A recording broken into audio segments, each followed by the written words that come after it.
Hi guys, welcome back to my channel. Today I'm going to show you how you can get 3D icon, illustration, character in Pixcap. You can click on pixcap.com so you can get materials here, 3D materials.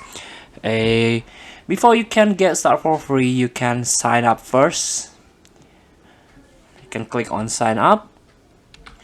After you sign up, you can get some are free, there is some pro. If you see the crown icon, you need to pay for it, but let's try to use the free one here. Essential icon pack, app icon 3D animated for free here. You can click it.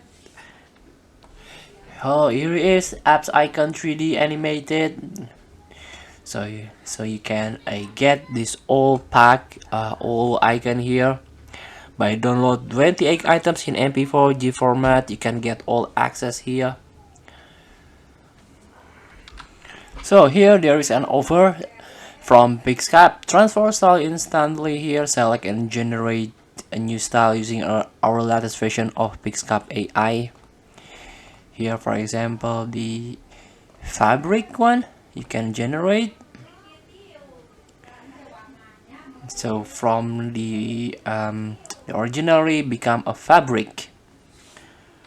So here it is. You can choose between one of these.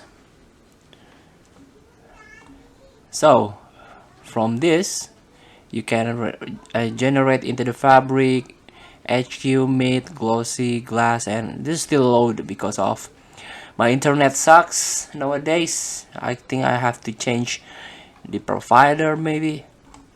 So more or less you can get all the 3D assets from Pixcap. Here we go. This is the 3D, so as you can see. So you can download by click on this purple icon. Feel free to try. You can tag all materials from here. Thank you for watching. Don't forget to comment, like, and subscribe. And so click the text button below. See you in the next video.